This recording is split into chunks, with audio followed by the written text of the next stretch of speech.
Turn my Bob Marley down.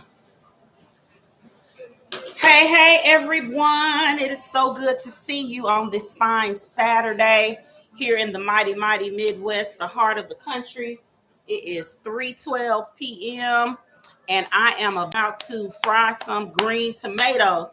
And fried green tomatoes are delicious, but like so many indigenous and African foodways. When you go on the interwebs, they have complicated the situation. Now, there are some African, Caribbean, and African indigenous items that are complex. They are complex things to make. A mole is complex. Depending on how you think of complex, to what's the rice in Nigeria that the Ghanaians and the Nigerians are always arguing about, y'all. Y'all tell me, what is it called? The Ghanaians and the Nigerians are always arguing about the rice. I've seen different recipes, and to me, when you have to saute something and then blend it, and you need a whole bunch of ingredients, that's complex. But fried green tomatoes are not complex. So if you've been on the YouTubes and someone is telling you they're doing authentic Mississippi in particular cuisine, and they made a batter, and there was some kind of wait time, then that wasn't it. I'm finna show you the way my grandmother made fried green tomatoes, and they were just simple and good. So while I'm doing that, I'm going to be talking about feminist education and feminist archiving. So for those of you who don't know who I am, my name is Dr. Treasure Shields Redmond, and I am your erstwhile poet, performer, educator, public historian, and culture keeper, and executive director of The Community Archive, which you can find at thecommunityarchive.org. It's an oral history nonprofit. We collect stories and we teach people how to collect stories and maintain elders' histories in their community permanently, how to create a permanent archive so you don't lose those stories. Every one of us knows some great grandmother or some elder who we wished we had recorded. And we're going to stop wishing and we're going to start doing it. So we starting with our green tomatoes. These are organic. They don't have to be organic. I just went to where did I go? I went to like a farmer's market. This was 2 weeks ago. Now they've been in my refrigerator for 2 weeks. I don't feel real positive about the fact that they were hanging around that long, but we're gonna press on. But as you can see, they don't look like they've been rotting or anything. But I perceive them as being a lighter green than they were when I first bought them. So our first tip is, when you get the green tomatoes, try to make them within 24 hours to 3 days after you get them. And don't be like Dr. Redmond, Treasure, and cook them, 2 weeks afterwards. But we got our green tomatoes. We have cornmeal. Y'all, regular, yeah, it's better when it's the regular yellow cornmeal. All right, cornmeal. Um, Fried green tomatoes, in my estimation. Now, I want to tell you, I haven't read this anywhere, but as a native Mississippian, I believe that fried green tomatoes are one of our evidences of Native people, indigenous people, and African people collaborating on cuisines, because they're the ones who had all the corn. They had figured out all these different varieties of corn. They were raising corn here. When I say they, I mean the Choctaw, the Creek, the Chickasaw, those people who were in and around Mississippi. They had all over the country. They had perfected corn. Some people call it maize, all kinds of heirloom corns. So when I see something that involves a vegetable and a cornmeal and a frying, I'm seeing the triple great grandmothers, you know, that everybody talks about. My great grandmother had braids down to her butt, and she was 3/4 Cherokee. I'm seeing her. I'm seeing her. So I think this is a collaboration. So we have our tomatoes, we have our cornmeal, and then you have salt and pepper. If you want to elevate it, do kosher or sea salt and coarse ground pepper. But we just doing good old kitchen magic today, good old kitchen hoodoo today with the salt and the pepper. And I'm gonna use olive oil because I don't have any vegetable oil. That's the only reason I'm using olive oil. I've been trying to get away from vegetable oils and frying in general. So I have some extra virgin olive oil here. I mean, I'm thinking it might be tasty with coconut oil, but I don't want to experiment with y'all here. So we're gonna go with the olive oil. And I got my good old black skillet, my good old cast iron skillet. You can't go wrong. You really can't go wrong with that cast iron skillet. So I'm about to pour the oil in the skillet. This really isn't a deep frying situation, y'all. This is we want the top of the tomatoes to be standing out of the oil. We want the top of the tomatoes to be outside of the oil. So this isn't a deep frying situation. And I'm gonna go ahead and heat that.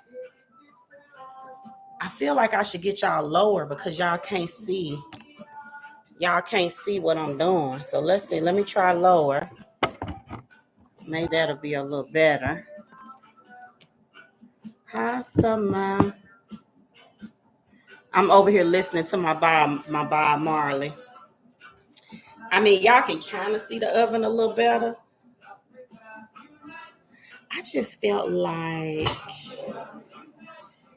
maybe if I bring y'all over this way, this is what I'm thinking. I'm getting an idea here.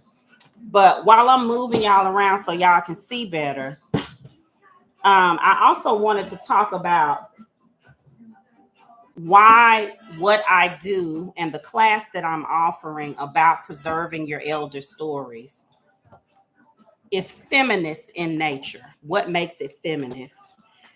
And just today, I was meditating on one of the ancestors whom I just really adore.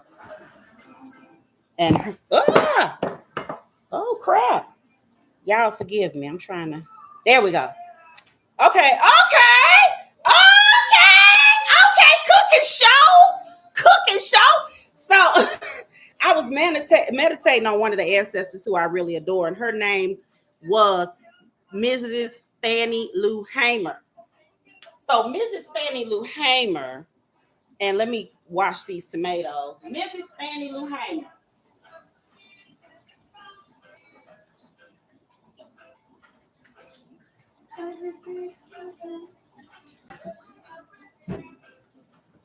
All right, Mrs. Fannie Lou Hamer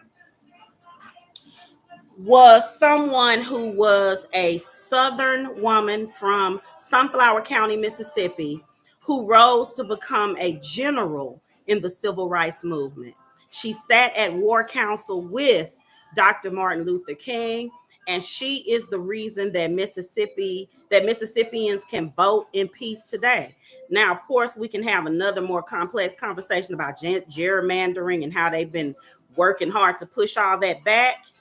But the simplest way to describe her legacy is that she was an activist, an organizer, and she used her authentic self to do it.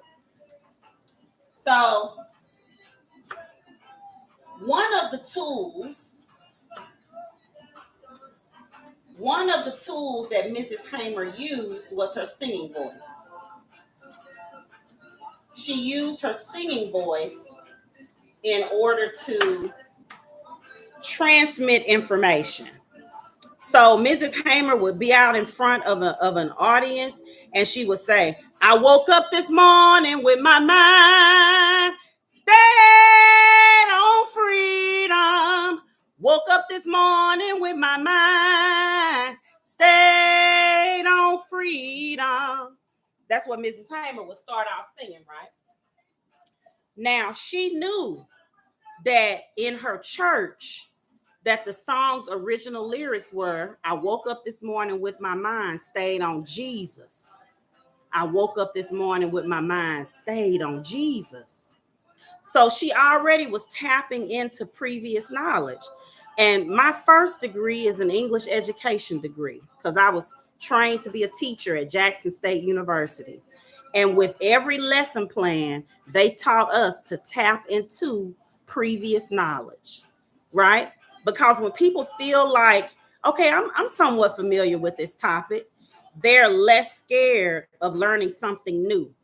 You tap into that previous knowledge, you bring them in as experts and co-educators, and then you can move forward with your lesson. So that's what Fannie Lou Hamer was doing.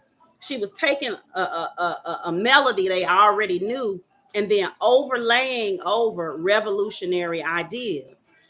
Listen, my Black people, she was singing.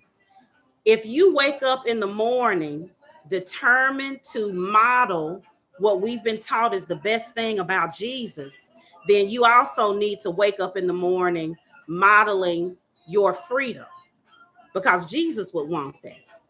You're already equipped for that, right? So I want to show you these tomatoes.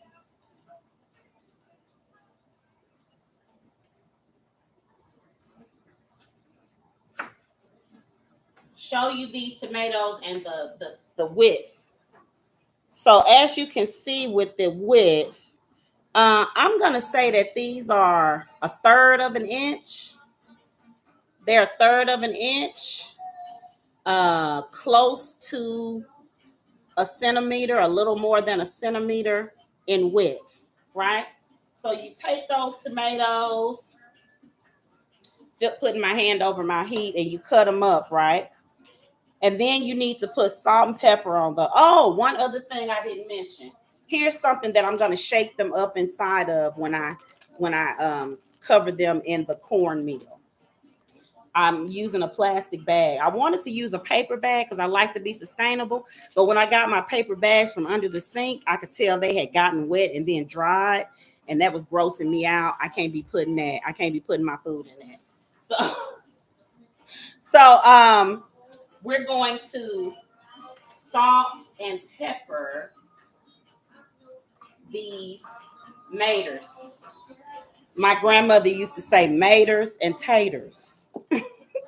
So we're gonna put a light coating because green tomatoes are very flavorful. Because they're not ripe, they have a certain kind of tartness on them that's very pleasant once it's coated and fried. It's the same reason that fried pickles are good. So as you can see right here, salt and pepper them, and you want to salt and pepper them on both sides. Sometimes this is where people go wrong on the internet. They want to do a whole bunch of seasoning. And I'm always in conversation with other fellow Mississippians, and we're talking about how our grandmothers didn't use 13,000 seasonings and their food would make you want to eat your hand off. So, yes, seasonings are good. I definitely have my cabinet full of seasoning, but sometimes it's just time for salt and pepper, y'all. It's just time for the salt and pepper. So, back to feminist education. So, when Fannie Lou Hamer was discovered,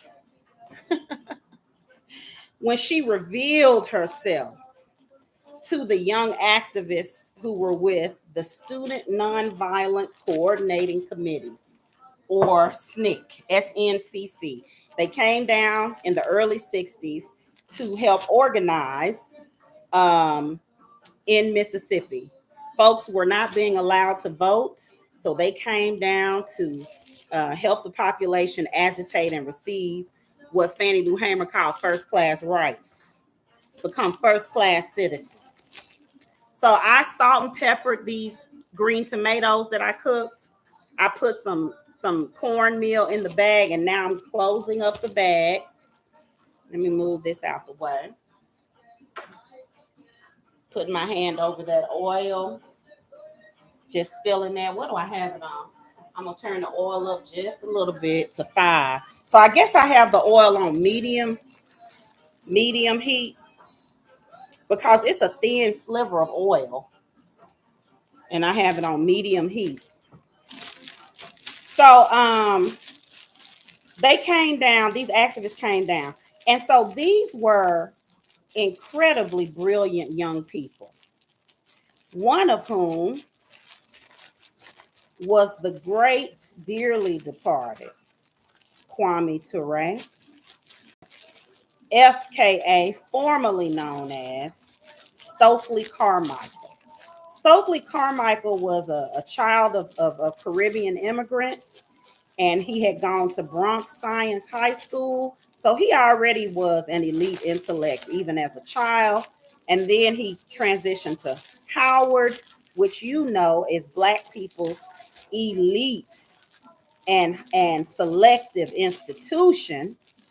So he had read Miles' Red Book and Marxist ideology and Frantz Fanon, and he was, steeped in the theories and histories regarding revolution. And then he came into contact with Mrs. Fannie Lou Hamer, and all of the young people shared these incredible theories. Today we call it intersectionality. Um, the Panther said, all power to all the people. That's the same thing as intersectionality. So free Palestine. That's the same thing as intersectionality. How are y'all doing? So for those of you who just joined, I washed the green tomato. I assembled my ingredients, which were the sliced tomatoes, salt and pepper, cornmeal, and I poured some extra virgin olive oil just because I don't have any vegetable oil, but you can use vegetable oil because really the truth is the olive oil isn't the best to be frying with, but because you use just a sliver of it, it'll be okay. The smoke point is a little crazy for something like this, but so that's life. That's life. So as I was saying, Mrs. Hamer, they shared all of these theories, which people would call complex and deep and hard to understand, with Mrs. Fannie Lou Hamer from Sunflower County, Mississippi. And she got it because she had been living it. She was one of the oppressed peoples that should have all the power. So she said, I know what I'm going to do. I am going to get up and speak to people, and I'm going to tell them about Paul and Silas locked in jail, had no one for to pay their bill. Keep your eyes on the prize. Hold on. So she said, they know about Bible stories, and they know about people being falsely imprisoned. Hey, hey, hey, hey, hey, hey. Falsely imprisoned for their ethnicity and their religion. Hey, hey, hey, hey, free Palestine. So she said, in order to get the people that I love in my community, many of whom don't read well or at all, to understand why this is urgent and why we must act now, I'm going to pull in items that they already understand about revolution. They just don't have these complex pieces of language that we have in order to talk about them. But the same intellect level is there, just not the same exposure level. And she refused to let dominating standards of white men and white supremacy dictate how she was going to free her people. So let's transition over. I'm about to put these green tomatoes in this oil. Okay. It could have been hotter. It could have been a little hotter. So I'm gonna turn it up a little bit because it ain't giving me that sexy sizzle that it's supposed to give me. It's just like that when you fry chicken. When you fry chicken, when it goes in, it shouldn't go like it shouldn't be doing all that. Now, when you put some wet potatoes in oil, if they do that, it's okay because you're trying to achieve a certain thing. But your chicken, just a segue, should not just burn up on the outside and be red and wet and raw on the inside. It should it should go at a certain kind of velocity. So this oil is almost there. Just need a couple more minutes. So let's transition over. Why? So that was a feminist move on her part. That was a feminist move on her part. Feminism, Black feminism, is an intersectional political movement that not only says that women are just as valuable as men, but it takes into account the multi-varied struggles of Black women all over the continent and indigenous women all over the continent. So the Black church, even to this day, is majority women. And that would be majority women who would be able to intake in these lessons about revolution from someone like Mrs. Hamer and then translate it to their constituencies, which were their homes, where they were also the person making sure people could eat and have a clean place to sleep, and that they were prepared for school at the beginning of the week, and that they attended their faith community meetings on the weekends and were getting lessons about how to be kind and accountable community members for men.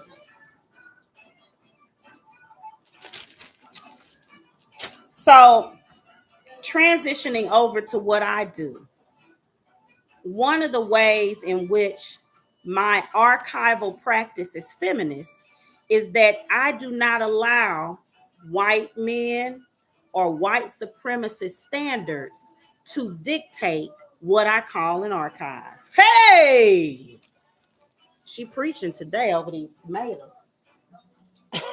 She preaching today over these tomatoes.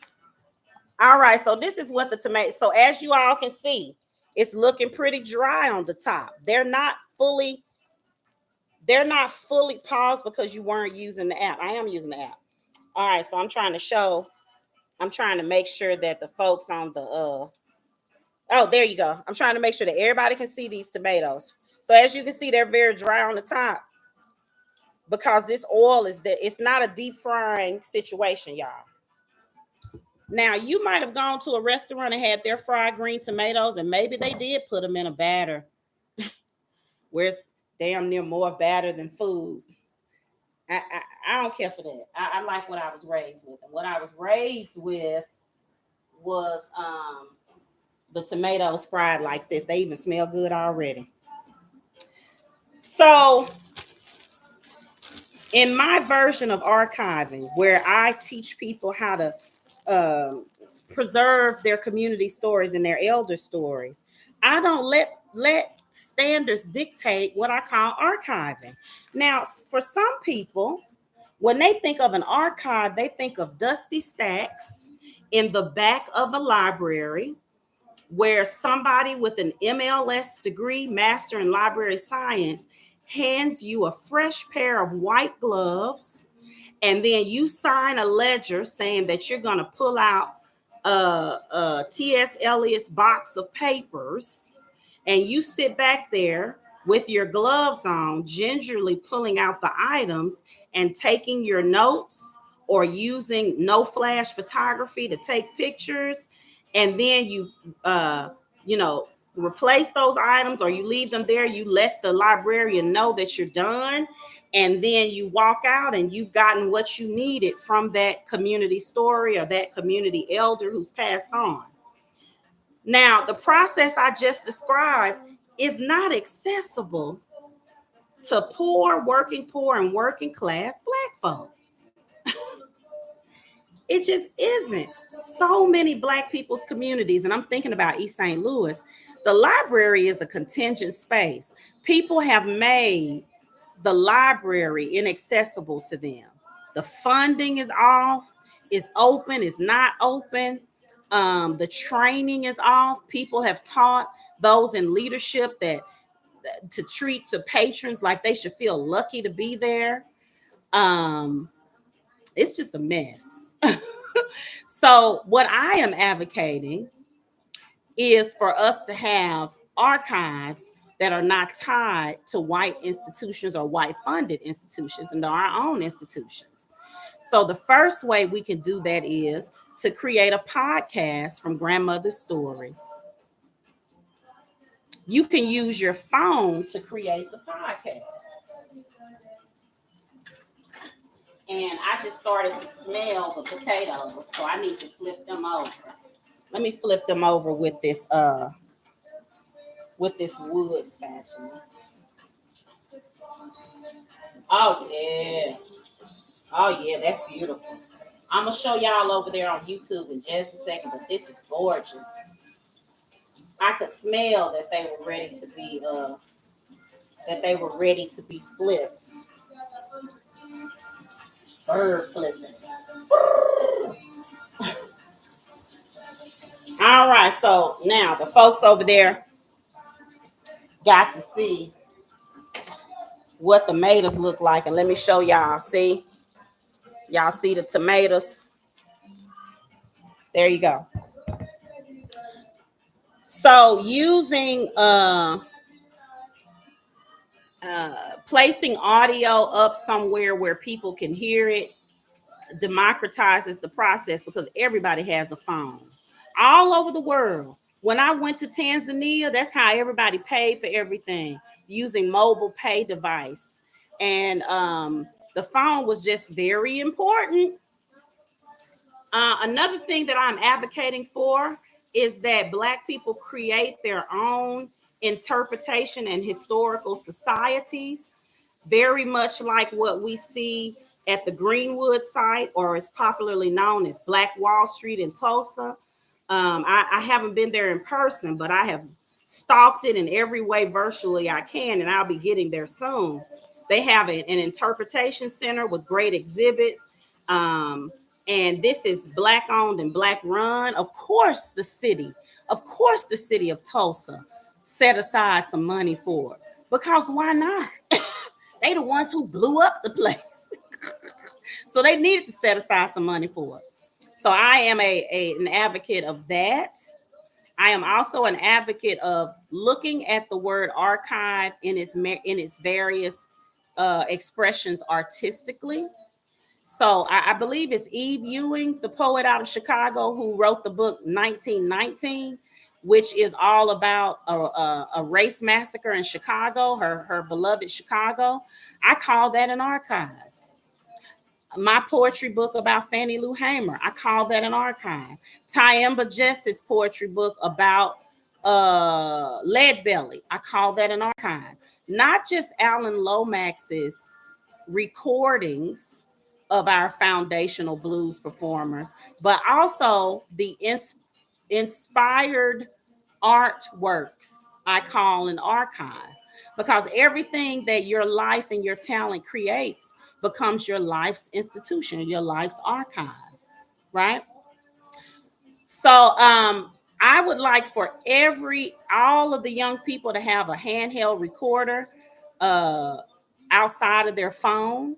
So their phone and another separate handheld recorder. I would like for all of the young people to know how to throw audio up and put together a podcast that showcases their elder stories and their community stories. And I would like for every Black community to have a historical society and to be able to create an on-ground institution with digital components that is accessible to everyone. So these tomatoes are almost done. They are looking fantastic. Let me get some. some paper towel.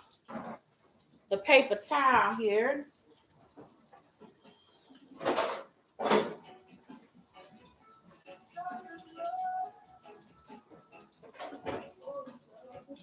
These are almost done. You put them on a paper towel so they can soak up the grease. And that's looking good. I'm just lifting them up to see if they look brown on the underside. Yeah. Yeah. Get into it, yeah.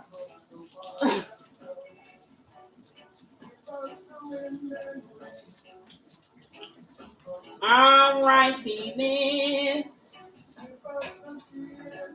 Push this off of the heat. Turn the heat off.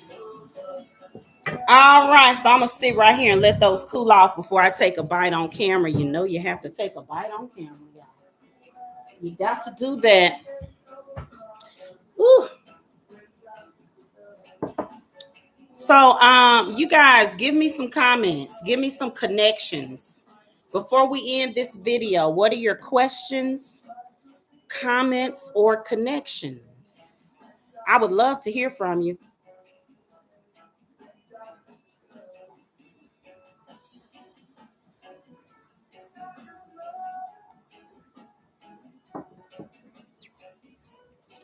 That man said, Jah is love.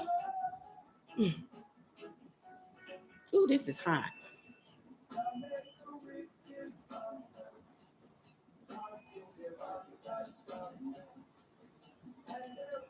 All right, so as a final comment, I just want to encourage you to go to thecommunityarchive.org. Let me put that on the Instagram. So it's www.thecommunityarchive.org. Thecommunityarchive.org. I hope I've been saying .org this whole time. Y'all, it's a nonprofit. .org. And I'm going to put it over here in the chat as well. www.thecommunityarchive.org.